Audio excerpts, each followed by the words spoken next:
Assalamualaikum warahmatullahi wabarakatuh.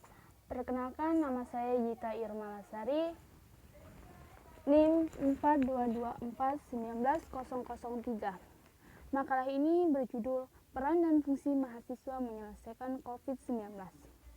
Makalah ini disusun untuk memenuhi salah satu tugas mata kuliah pendidikan Pancasila oleh Bapak Dr. Masri Kudrat Umar SPD MPD. Program Studi Fisika Fakultas Matematika Ilmu Pengetahuan Alam Universitas Negeri Gorontalo tahun 2020. Lanjut ke kata pengantar. Puji syukur atas kehadirat Allah Subhanahu wa taala yang telah memberikan rahmat dan hidayahnya sehingga saya dapat menyelesaikan tugas makalah yang berjudul Peran dan Fungsi Mahasiswa Menyelesaikan COVID-19 ini. Adapun tujuan dari penulisan makalah ini adalah untuk memenuhi tugas pada mata kuliah pendidikan Pancasila. Selain itu, makalah ini bertujuan juga untuk menambah wawasan tentang peran dan fungsi dalam menyelesaikan COVID-19 bagi pembaca dan juga penulis. Saya mengucapkan terima kasih kepada Bapak Dr. Masri Kudrat Umar SPD MPD selaku dosen pembimbing mata kuliah pendidikan Pancasila yang telah memberikan tugas ini sehingga dapat menambah pengetahuan dan wawasan mengenai peran dan fungsi mahasiswa dalam menyelesaikan COVID-19. Saya juga mengucapkan terima kasih kepada semua pihak yang telah membagi sebagian pengetahuannya sehingga saya dapat menyelesaikan makalah ini. Saya menyadari makalah yang saya tulis ini masih jauh dari kata sempurna. Oleh karena itu, kritik dan saran yang membangun akan saya nantikan demi kesempurnaan makalah ini. Desa Molinto Pupo, 5 April 2020. Lanjut bab 1 pendahuluan. Latar belakang kata mahasiswa ini dibentuk dari dua kata, yaitu maha dan siswa. Maha berarti besar dan agung, sedangkan siswa berarti orang yang sedang belajar. Kombinasi dua kata ini menunjukkan pada suatu kelebihan tertentu bagi penyandangnya.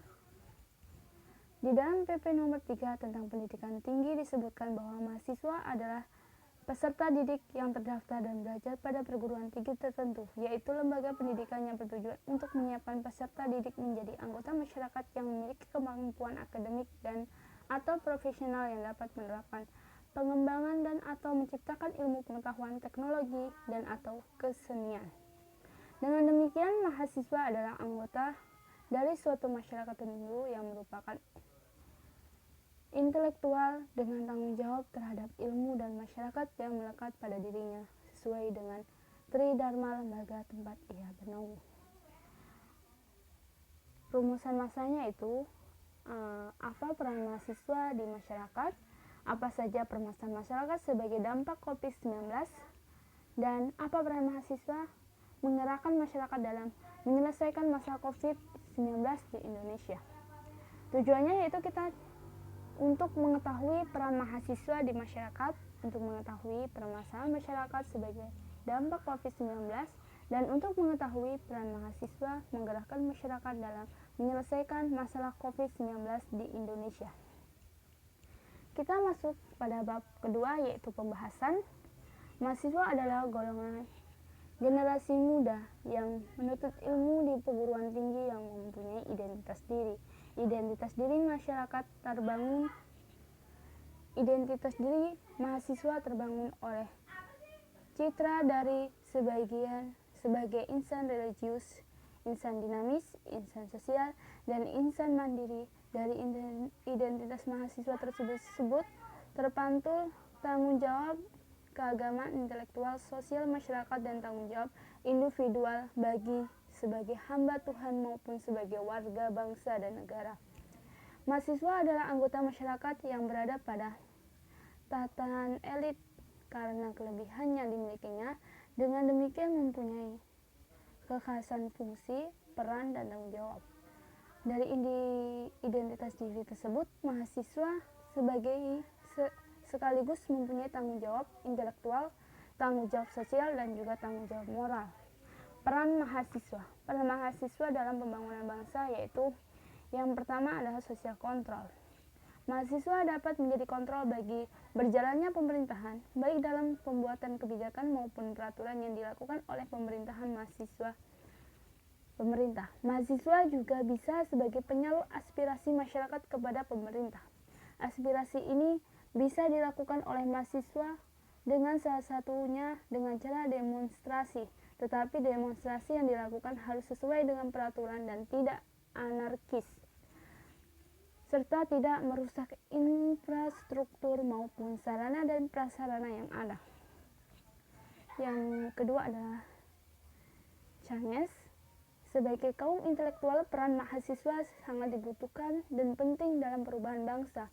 Mahasiswa dapat merealisasikan teori yang dipelajari di kampus terhadap masalah yang terjadi di masyarakat. Mahasiswa juga harus berpikir kritis dan menyelesaikan masalah yang ada di masyarakat dan memberikan solusi. Selain itu, mahasiswa sebagai kaum intelektual dan generasi penerus bangsa untuk meneruskan dan menggantikan generasi sebelumnya untuk melakukan perubahan bangsa ke arah yang lebih baik dan maju. Aaron Strock. Peran mahasiswa sebagai penerus atau aset cadangan bangsa untuk melakukan perubahan. Selain itu, mahasiswa adalah harapan bangsa untuk meneruskan perjuangan di masa depan. Secara umum, mahasiswa menjalankan 3 fungsi strategis, yaitu sebagai penyampai kebenaran, agent of social control, sebagai agen perubahan, agent of change, sebagai generasi penerus masa depan, Aaron Strock. Peran dan fungsi mahasiswa dapat ditunjukkan secara santun tanpa mengurangi esensi dan agenda yang dipertunjukkan. Sebagai semangat mengawal dan mengawasi jalannya reformasi harus tetap tertanam dalam jiwa setiap mahasiswa. Sikap kritis harus tetap ada dalam mahasiswa sebagai agen pengendali untuk mencegah berbagai penyelewengan yang terjadi terhadap perubahan yang telah mereka perjuangkan. Dengan begitu, mahasiswa tetap menebarkan bau harum keadilan sosial dan solidaritas kerakyatan. Agent of change. Mahasiswa berperan di dalam melakukan perubahan terhadap kondisi bangsa. Saat ini bangsa kita sedang mengalami kondisi terburuk. Dari segi ekonomi, kita melihat masih banyak rakyat Indonesia yang hidup di bawah garis kemiskinan. Kesenjangan antara si kaya dan si miskin sangat jelas sekali terlihat. Yang kaya sibuk memperkaya diri sendiri, sementara yang miskin harus berjuang keras untuk mencukupi kebutuhan sehari-hari mereka. Dari segi politik, kita melihat banyak pejabat yang melakukan korupsi. Mereka sibuk untuk memperkaya diri sendiri dan melupakan amanahnya untuk mensejahterakan rakyat. Bagaimana ingin mensejahterakan rakyat sementara uang rakyat saja mereka curi. Sehingga ironi, memang Indonesia merupakan negara yang kaya dengan sumber daya alam yang dimilikinya, tetapi untuk mensejahterakan kehidupan rakyat saja negara Indonesia belum mampu untuk melakukannya. Untuk itu, mahasiswa sebagai agen of change diharapkan dapat membuat perubahan terhadap bangsa Indonesia. Mahasiswa sebagai kekuatan intelektual harus mampu melakukan pengembangan dan pembangunan komunitas intelektual dengan melakukan kajian-kajian strategis dan membentuk kelompok-kelompok studi sebagai basis pembentukan reading and intellectual society serta penciptaan kultur akademis yang menciptakan hubungan yang egaliter antara dosen dan mahasiswa. Mahasiswa sebagai sebagian dari intelektual community yang menduduki posisi strategi dan keterlibatannya melakukan rekayasa sosial menuju independensi masyarakat dalam aspek ekonomi, politik, sosial, dan budaya. Dalam posisinya sebagai komunitas terdidik, masyarakat merupakan salah satu kunci penentu dalam transformasi menuju keadilan dan kemakmuran bangsa, di samping dan kelompok strategi lainnya yaitu kaum agamawan dan masyarakat sipil yang mempunyai kesadaran kritis atau situasi sosial yang sedang berlangsung saat ini. Kasus pandemi COVID-19 di Indonesia kian hari terus meningkat. Sampai 30 Maret 2020 tercatat yang positif adalah 1.414 kasus, sembuh 75 kasus, dan meninggal 122 kasus.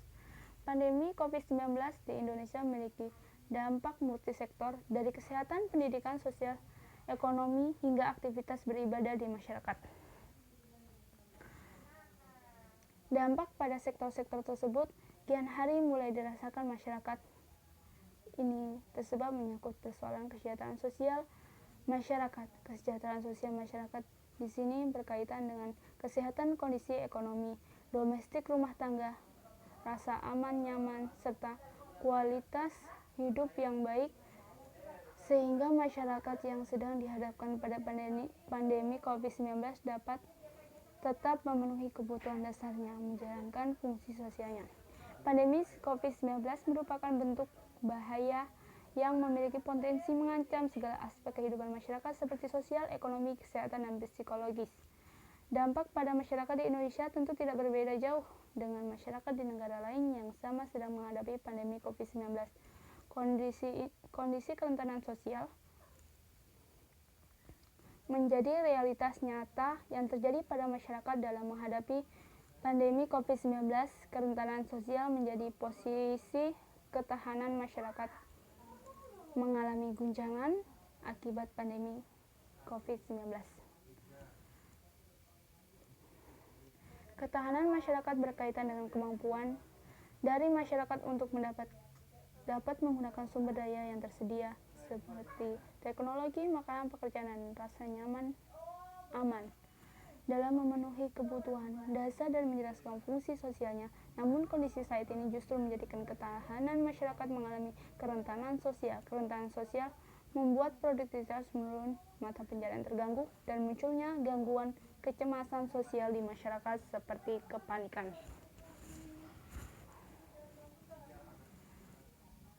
Hal inilah yang bisa kita lihat mengapa instruksi mengenai physical distancing tidak berjalan dengan efektif, sebab instruksi physical distancing dianggap menciptakan kerentanan sosial pada masyarakat, khususnya masyarakat yang memiliki status pekerjaan informasi yang sumber pemasukan ekonomi didapat sehari-hari dan tidak memiliki gaji pokok tetap seperti pedagang dan ojek online.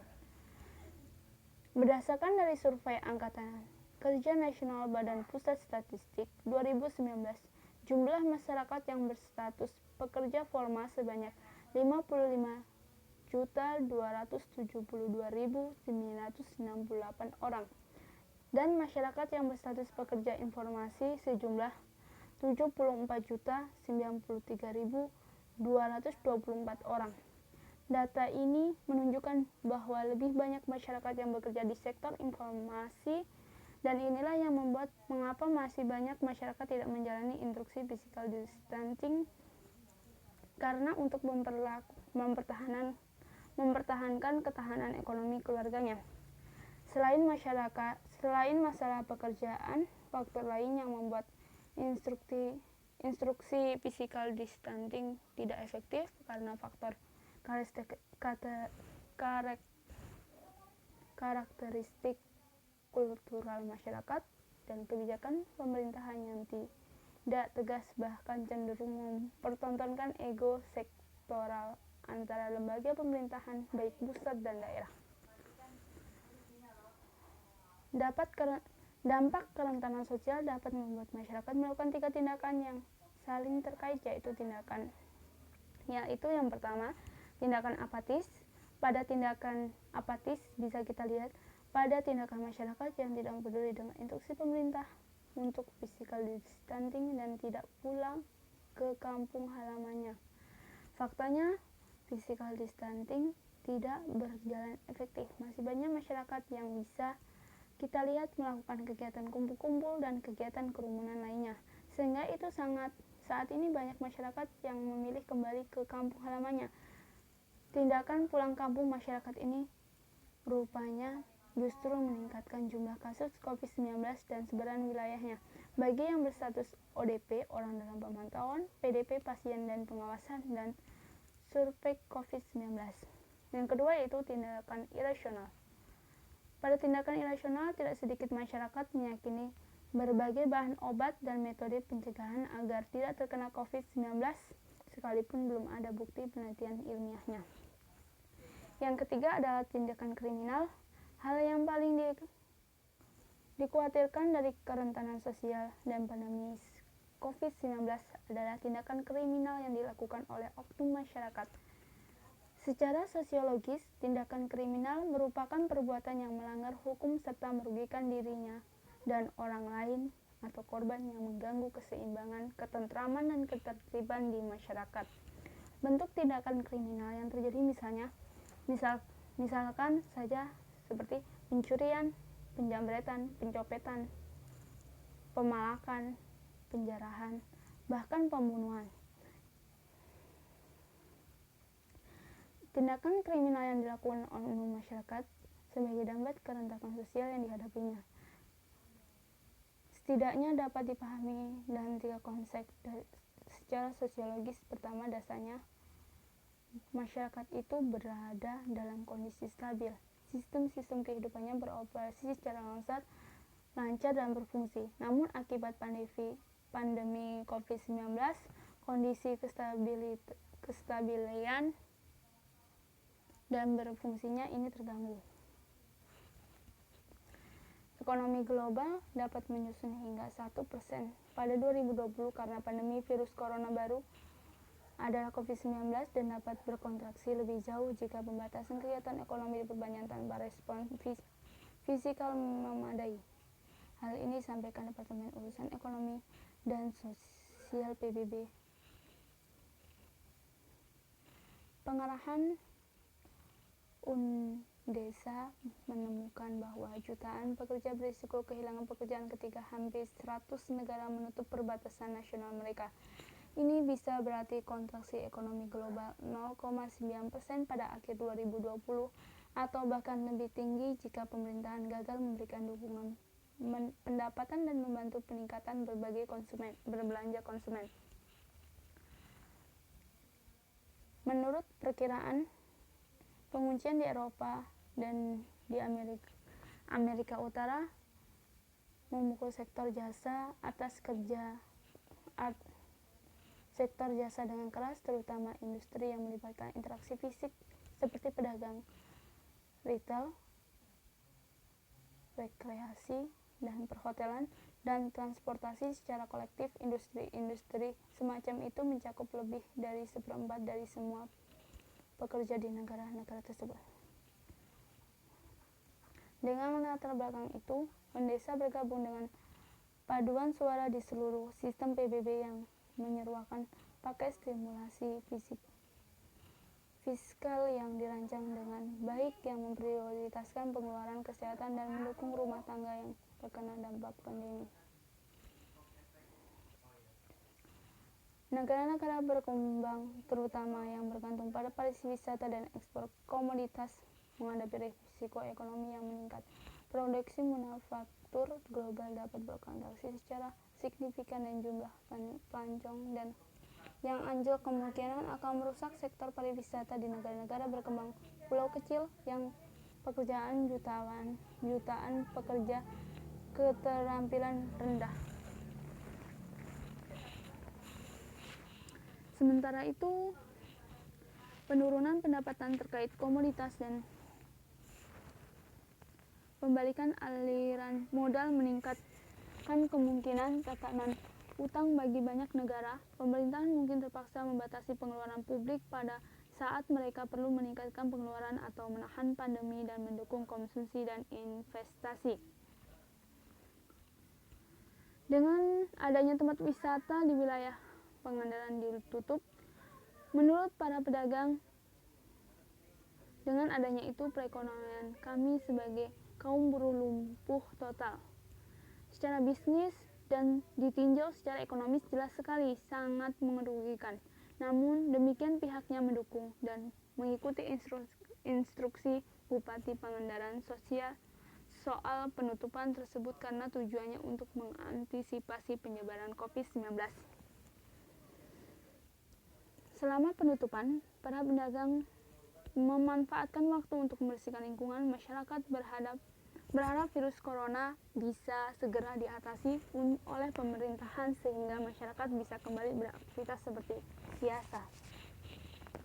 Wabah COVID-19 atau masyarakat familiar dengan sebutan wabah corona ini banyak membawa dampak sosial yang luar biasa, di mana tata sosial masyarakat dengan budayanya yang luar biasa sudah diobrak-abrik oleh si corona ini. Setidaknya yang saya tulis ini adalah pengalaman atau yang bisa saya lihat langsung dari kehidupan masyarakat, walau mungkin banyak yang tidak peduli dan tidak mau tahu, tapi saya yakin mereka telah sedikitnya merasakan perubahan tata sosial dan budaya masyarakat kita ini terkenal dengan ramah tamahnya, bertemu bersalaman, cipika-cipiki senyum sapa hangat yang selalu terpancar. Tapi apa yang terjadi? Senyum itu seakan hilang tertutup masker yang beraneka ragam bentuk dan warna. Bisa bersalaman dan cipika-cipiki. Oh tidak, kita sekarang harus jaga jarak akibat wabah ini. Belum lagi dari segi kesehatan. Ya memang menggunakan masker untuk mengantisipasi virus dan bakteri masuk. Tapi bagaimana kalau kita sudah mulai pengap dan jenuh dengan masker itu? Tergantung ia di dagu bawah mulut atau diletakkan sembarang tempat. Lalu pasti ini cara yang kurang benar, karena bisa menimbulkan penyakit yang baru. Ada lagi kebiasaan kita berkumpul, arisan, undangan, kegiatan-kegiatan bermasyarakat, beribadah dan beragama dan lain-lain.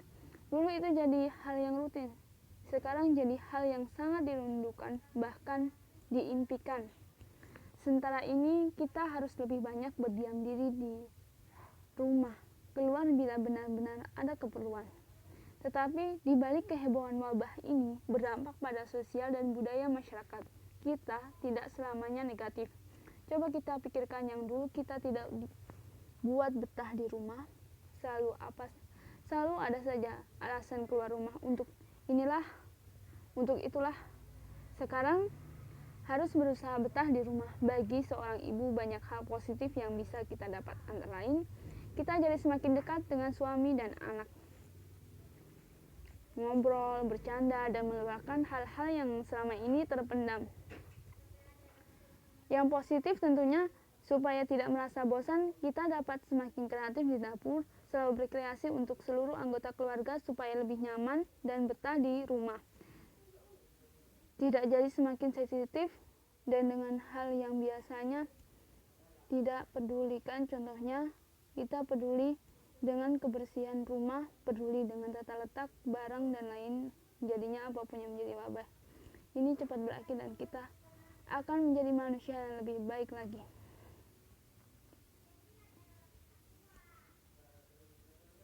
Menteri Keuangan Sri Mulyani mengatakan Indonesia cukup terhantam keras dengan penyebaran virus corona. Tidak hanya kesehatan manusia, virus ini juga mengganggu kesehatan ekonomi di seluruh dunia. Komite Stabilitas Sektor Keuangan (KSSK) kata Ani memperkirakan pertumbuhan ekonomi di Indonesia dalam skenario terburuk bisa minus 0,4%. Kondisi sekarang ini akan berimbas pada menurunnya konsumsi rumah tangga yang diperkirakan 3,2% hingga 1,2%. Lebih dari itu, investasi pun akan merosot tajam. Sebelumnya pemerintah cukup optimistis bahwa investasi akan tumbuh 6%. Namun dengan adanya COVID-19, diprediksi investasi akan merosot ke level 1% atau terburuk bisa mencapai minus 4%. Salah satu penyebab virus corona mudah menyebar di Indonesia adalah karena Indonesia merupakan negara dengan sektor pariwisata. Sektor pariwisata merupakan salah satu faktor yang berperan penting dalam pertumbuhan ekonomi Indonesia dan memiliki kontribusi devisa terbesar kedua di Indonesia setelah devisa hasil ekspor kelapa sawit. Sektor pariwisata memiliki dampak jangka pendek dan jangka panjang pada perekonomian Indonesia. Dampak jangka pendek dapat kita rasakan secara langsung, sedangkan dampak jangka panjang dapat dilihat dengan bertambahnya pendapatan nasional. Namun dengan adanya COVID-19, semuanya tak lagi sama. Sektor pariwisata yang sekarang mengalami kelesuan sehingga daya beli menurun secara drastis karena kekurangannya pengunjung baik turis lokal maupun turis mancanegara, yang secara otomatis pendapatan dan devisa yang dihasilkan dari sektor pariwisata semakin menurun. Surat edaran yang dikeluarkan pemerintahan pada 18 Maret 2020, segala kegiatan di dalam dan di luar ruangan di semua sektor terkait pariwisata dan ekonomi kreatif ditunda sementara waktu demi mengurangi penyebaran corona. Hal ini mengakibatkan sektor pariwisata menjadi lumpuh sementara sehingga pengangguran semakin bertambah karena pariwisata merupakan salah satu wadah yang memberikan lapangan pekerjaan bagi masyarakat sekitar tempat wisata maupun masyarakat dari luar. Banyak masyarakat yang mulai mengurangi kegiatan di luar ruangan. Masyarakat lebih banyak beralih ke menghabiskan waktu online. Seperti yang kita ketahui, YouTube mengalami peningkatan yang signifikan secara terjadinya virus corona, virus COVID-19, di mana ada 41% pencarian YouTube untuk berita lokal terkait perkembangan virus corona.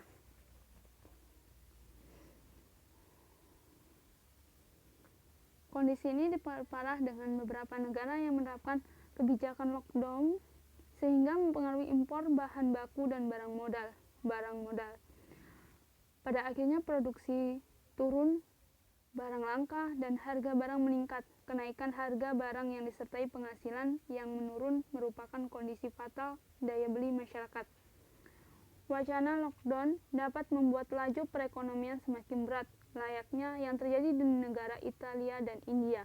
Terjadi konsumsi melemah yang mempengaruhi beberapa indikator penopang ekonomi, pasokan bahan pangan dan kebutuhan yang memenuhi penyebab harga naik. Hal ini dapat menimbulkan kelangkaan barang yang akhirnya memicu keresahan sosial.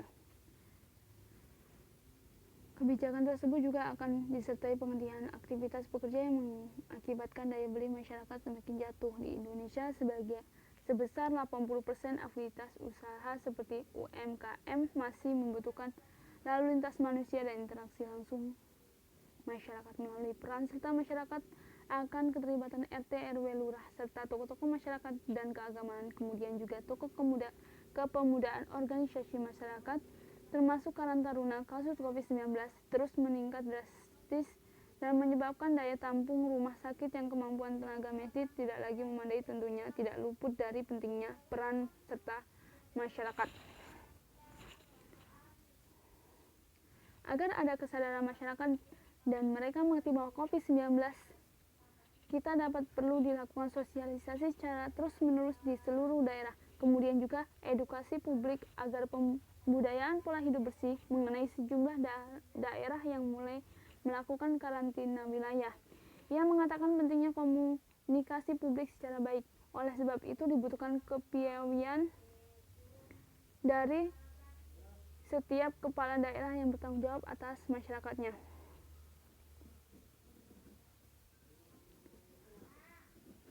Sekelompok mahasiswa kedokteran dari beberapa negara yang paling terkenal dampak di pandemi virus corona COVID-19 membutuhkan gerakan global yang mengajak masyarakat dunia berani memerangi virus ini.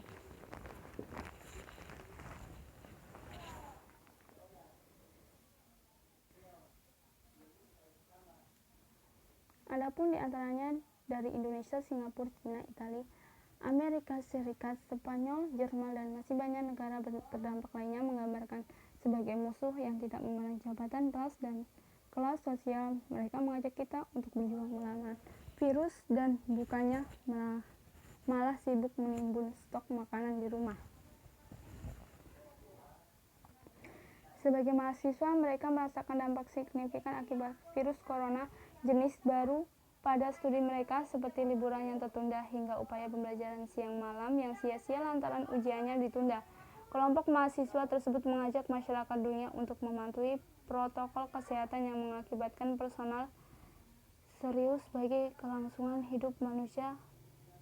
Salah satunya yang paling penting adalah untuk tetap berada di rumah dan menjaga jarak fisik antara satu sama lain. Dari mahasiswa tersebut adalah Elizabeth. Menempuh studi kedokteran di Inggris membuatnya tergerak untuk terlibat dalam gerakan global ini.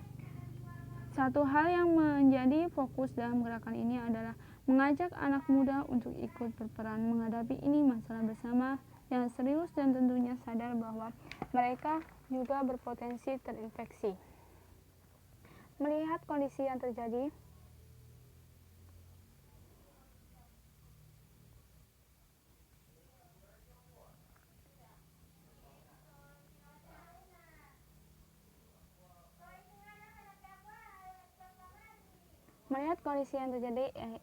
ia sangat berharap bahwa hal yang sama tidak akan terjadi Indonesia sebagai anak bangsa yang kini berjuang di negara lain. Ia berharap mampu membawa pesan positif dan mengajak banyak anak muda untuk bisa lebih memahami dan peduli terhadap situasi yang menimpa dunia saat ini. Sebagai representatif Indonesia, saya percayakan untuk membuat pesan dari kami mudah diterima oleh masyarakat Indonesia dan untuk menyebarkan pesan ini seluas-luasnya di Indonesia. Saya ingin mengajak masyarakat Indonesia untuk memiliki kesadaran dan bahayanya virus ini.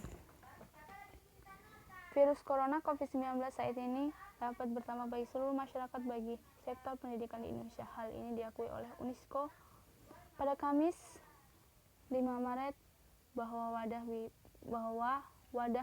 wabah virus corona telah berdampak terhadap sektor pendidikan. Hampir 300 juta siswa terganggu kegiatan sekolahnya di seluruh dunia dan mengancam hak-hak pendidikan mereka dan masa depan. Sejak Presiden Joko Widodo mengumumkan kasus pertama COVID-19 di Indonesia pada 2 Maret, Jokowi menghimbau masyarakat untuk mengurangi aktivitas di luar rumah dan menekan penyebaran virus corona COVID-19 di Indonesia. Saatnya kita kerja dari rumah, belajar dari rumah, ibadah di rumah, ujar Jokowi dalam konferensi pers di Istana Bogor, Jawa Barat, Minggu 15 Maret.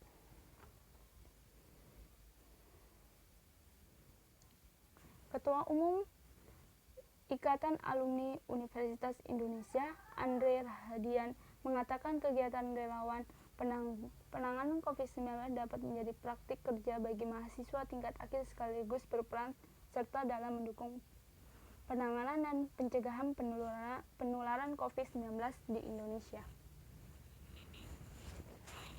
Kita juga mengundang banyak, bukan hanya dokter tapi juga mahasiswa tingkat akhir sesuai dengan instruksi dan Menteri Pendidikan dan Kebudayaan bahwa ini bisa dianggap sebagai praktik kerja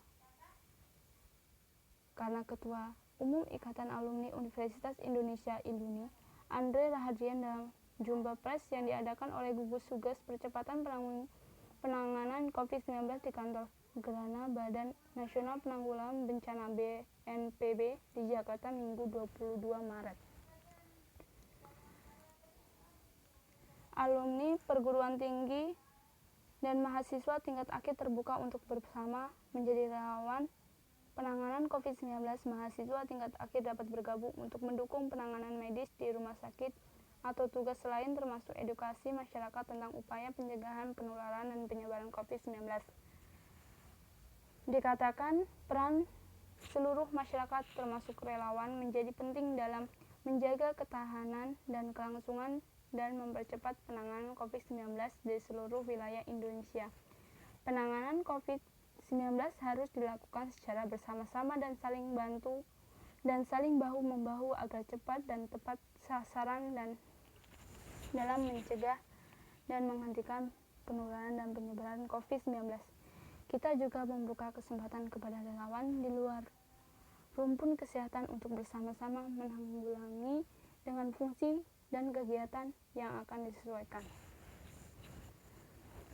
Masuk pada bab 3 penutup, kesimpulannya yaitu mahasiswa adalah generasi yang menuntut ilmu di perguruan tinggi yang punya identitas diri mahasiswa terbangun oleh citra diri sebagai insan religius, insan dinamis, insan sosial, dan insan mandiri. Dari identitas mahasiswa tersebut terpantul tanggung jawab keagamaan, intelektual, sosial, kemasyarakatan, dan tanggung jawab individual baik sebagai hamba Tuhan maupun sebagai warga bangsa dan negara. kasus pandemi COVID-19 di Indonesia kian hari terus meningkat. Sekelompok mahasiswa kedokteran dan beberapa negara paling terkena dampak dari pandemi virus corona COVID-19 membuat gerakan global dan mengajak masyarakat dunia berani memerangi virus ini. Ada pula di antaranya Indonesia, Singapura, Cina, Italia, Amerika Serikat, Spanyol, Jerman, dan masih banyak negara terdampak lainnya, menggambarkan sebagai musuh yang tidak memandang jabatan, kelas, dan kelas sosial. Mereka mengajak kita untuk berjuang melawan virus dan bukannya malah sibuk menimbun stok makanan di rumah. Masuk di daftar pustaka. Makalah ini diambil dari beberapa link yang ada di Google. Salah satunya adalah http://www.kompasiana.co.com. Mungkin cukup itu dari makalah ini. Kurang dan lebihnya saya mohon maaf. Apabila ada kritik dan saran, itu sangat membantu saya untuk memperbaiki makalah ini. Sekian dari saya. Wassalamualaikum warahmatullahi wabarakatuh.